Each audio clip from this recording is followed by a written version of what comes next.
You're listening to Dear Strategy, where we answer all of your questions on product and business strategy. And now, here's your host, Bob Caparelli. Welcome to another episode of Dear Strategy, where we answer all of your questions about product and business strategy. Real questions from real people in real companies just like yours. So we're back to our normal format this week after last week's big announcement that we are now the official podcast of my new company, Strategy Generation Company. And again, if you haven't gone out to take a look at our website, please do that at strategygeneration.com.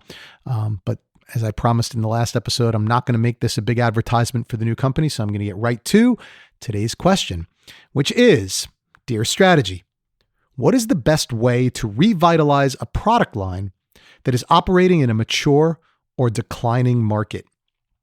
So really great question. And, as with most of the answers, I have a few different directions that I want to take this. But the first thing I want you to ask yourself when you're thinking about revitalizing a product line that may be in a declining or a mature, kind of nearing the end of its life, is do you really want to do that, right? And I know that this is kind of a corporate mentality that everything has to grow. And of course, a business always wants to grow. And so that gets translated down to every facet of the business, including every single product and every single product line. And in most businesses that I go into, it's almost taboo for a product manager to think that they can do anything other than grow their lines, right? The reality is not every product line within a company is going to grow. And it becomes almost an exercise in fruition, or definitely a demotivating exercise, I should say, because with product managers thinking that everything has to grow, but the reality being that not every product in a portfolio is going to grow, then a fair number of product managers are going to feel like they're failing. So that's probably where this question comes from, is that, hey, I need a way to revitalize my line. What should I do? And so again, the first thing you need to ask yourself is, do you need to revitalize your line? Or is your company better served by your product line being, actually exited from the market and replaced with something else? And that's where you can't always look at your product line, especially in a big portfolio. You can't look at your product line as a growth engine just by itself. Your product line is part of a portfolio that is expected to grow. And so sometimes you have to sacrifice one product in favor of another. And that's what a healthy portfolio is going to do. If you don't accept the fact that your product is declining and needs to be exited, then you're going to hold on for dear life. You're going to try all kinds of things to try and get that product to restart again. And there's really no way to do it. And what you're doing is you're taking your customer base down with you.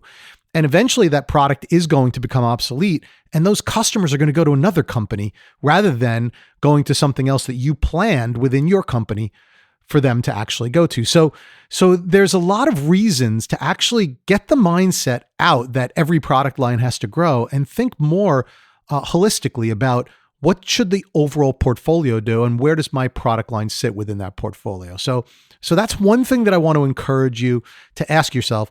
And I know that that's not the culture in many companies, so it's going to be a little bit difficult to think that way, but I think it's really important, really healthy. The first step in doing that, by the way, is making sure that you're working with your fellow product managers and that you're looking at the success of the overall portfolio and overall business, not just each individual product manager's success, right? Because that's just splitting the company apart, and that's no good. So ask yourself that question first. So then once you've decided that, yeah, there is some value here in revitalizing my product line, right? Because there's some more life left in it, or maybe you don't have enough things to replace it.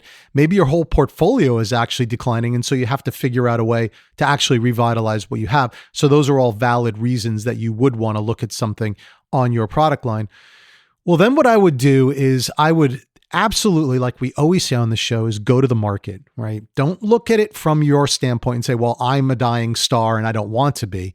Look at it from the standpoint of what your customers want. What's trending in the industry? What's trending in the market? What do customers actually need? What are their pain points? If your product doesn't solve for their pain points, if your product isn't something that they want, don't try and force some, revitalization on them because you want to survive. Go out and find out what they need. What is your product not giving them that they actually need today? And then you can revitalize or revamp your product to actually give them what they need or do something different. And again, sometimes that is going to mean having some planned exit and retirement for your product and replacing it with something completely different. Or sometimes it can mean doing what we'll call line extensions, right? Some extension of your line that's maybe delivering a different value proposition, restructuring your product or your brand in a little bit different way, but that meets the needs of whatever the market wants today. So an example of that is Ivory soap, right? When we think about mature products, everybody talks about Ivory soap, and Ivory soap has been around for many, many, many years and still is around. But the Ivory brand and even the soap product didn't just stay as the bar of soap that, always floats, right? Because obviously the market was moving past that. So where the Procter & Gamble eventually took Ivory was through a series of line extensions to continually keep that product line revitalized and growing, right? By bringing out new products using the Ivory brand of liquid soap and, dish soap and other types of soap that meets the demands of a more modern marketplace. Now, I can't claim to have any inside information there. I don't really know much about how that was done, but just from a consumer observer of the marketplace and seeing what that brand did, you can see that there was a whole bunch of different line extensions that were put in place to keep that product fresh. And that also allows the bar of soap to stay, but I'm sure it's not a growing line for them, right? I, again, can't claim to know for sure, but just as an observer, I don't believe that it is. But certainly there are extensions that have been put in place that are growing, and those are ways that you could revitalize your line. So, that's a kind of example that's known, it's out there, it's easy to see, but you could see this with a lot of different products and companies as well. And if you look inside your own company, I'm sure you'll find that there are examples of ways that you could do this inside your own company as well. So look at what the core value proposition of your product is, look at what the product is overall, and see if there are ways that you could actually tweak the product or do something to the product that brings it to a more modern marketplace and will keep it alive. A good example in some of the B2B companies that I work for or work with is the digital space, right? So, I work with a lot of companies that have large industrial type products. And these are products that have been around for 30, 40, 50 years, right? And they serve a very specific purpose in an industrial world. And it may seem that there's not a lot that could be done to the product, when you're talking about things like, big pumps or big compressors or big pieces of equipment in the communication space or things like that. It doesn't look like there's a lot that you could do there.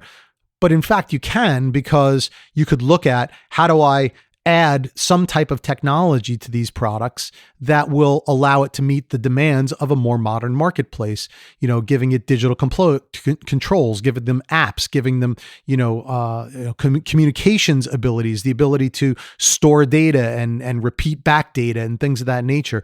So these are still the same core products, but you're revitalizing the line by looking at what the current trends are in the marketplace and seeing if there are things you could add or tweak or extend your line on to meet those more current demands.